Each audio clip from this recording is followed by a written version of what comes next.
दोस्तों, हर हर महादेव। आज मैं आपको बताने जा रहा हूं सावन में वो कौन सी 5 चीजें हैं जिनका हमें दान करने से मिलता है विशेष पुण्य। तो हमें उन 5 चीजों के बारे में हम आपको बताते हैं। आप वीडियो को देखिएगा। एक बूंद बारिश की गिरती है आसमान से और धरती कह उठती है शुक्रिया भगवान से। यही तो है सावन। जब बादल झुकते हैं धरती को छूने के लिए, तो सोचिए ना, क्या हमें भी नहीं झुकना चाहिए किसी जरूरतमंद के आगे कुछ देने के लिए। नमस्कार दोस्तों, सावन का महीना केवल सिर्फ भक्ति का महीना नहीं है, ये त्याग का, समर्पण का और दान का भी महीना है। और आज मैं आपको बताने वाला हूं वो 5 चीजें जिनका दान सावन में करने से शास्त्रों के अनुसार मिलता है अक्षय पुण्य, यानी ऐसा पुण्य जो कभी क्षय नहीं होता है।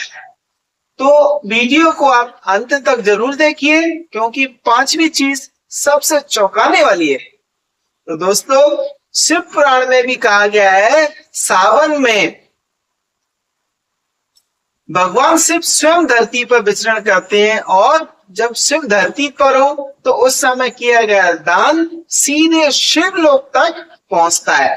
पुराने समय में एक कहावत थी दोस्तों, सावन में जो हाथ खुलता है उसका भाग्य भी खुल जाता है।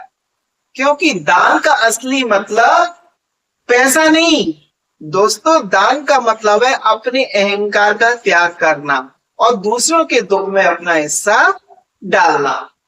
तो चलिए अब जानते हैं वो 5 चीजें जिनका दान सावन में सबसे ज्यादा फलदायी माना गया है।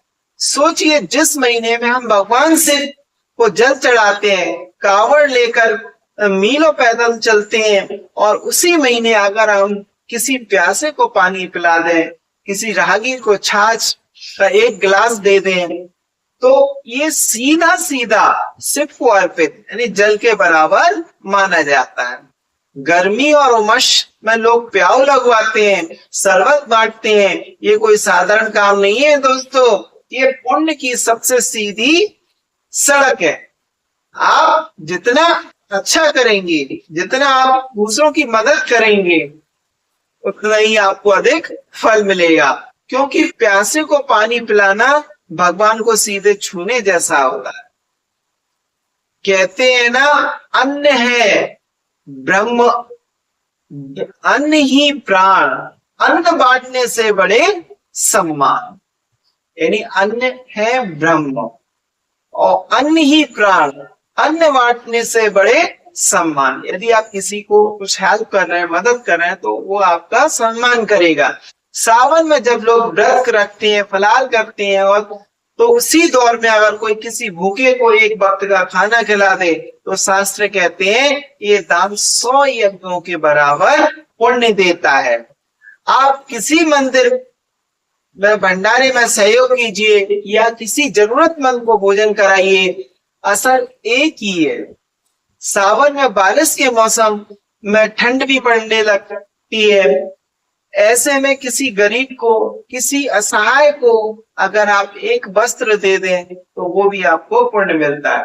तो वो सिर्फ कपड़ा नहीं है दोस्तों, वो उसकी गरिमा है, उसका सम्मान है जो आप उसे लौटा रहे हैं। पुराणों में लिखा है, जो वस्त्रहीन को वस्त्र दान करता है उसे कभी भी दरिद्रता का सम्मान, या हम कहें उसे कभी भी दरिद्रता का सामना नहीं करना पड़ता। दरिद्रता उसके पास कभी भी नहीं आती है।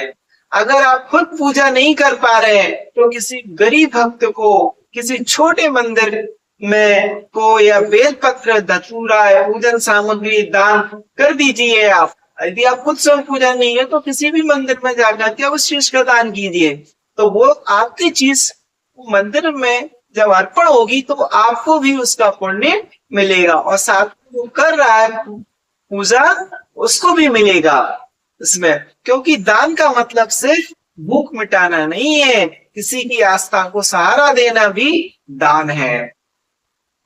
दोस्तों, ये थी आपकी 4 चीजें। 5वीं चीज है जो सबसे खास है, छाता या बरसाती। चौंकिए मत, क्योंकि सावन का मतलब है बारिश, और बारिश में सबसे ज्यादा तकलीफ होती है उन मजदूरों को, उन रिक्शा चालकों को, उन सड़क पर काम करने वालों को जिनके पास सर छुपाने का साधन नहीं होता है। अगर आप किसी एक मजदूर को, एक रिक्शे वाले को एक छाता दे दें या बरसाती दे दें जिससे वो अपनी बारिश में भीगने से बच सकता है, तो आप सोचिए, आप उसे सिर्फ बारिश से नहीं बचा रहे, आप उसे जीवन की एक मुश्किल से बचा रहे हैं।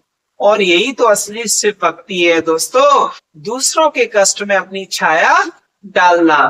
तो दोस्तों ये थी वो 5 चीजें, जल, अन्न, वस्त्र, पूजन सामग्री और छाता, जिनका दान सावन में करने से मिलता है अक्षय पुण्य। याद रखिए दोस्तों, दान वो चीज है जो इस जन्म में बोया जाता है और अगले जन्मों तक फल देता जाता है। हर हर महादेव।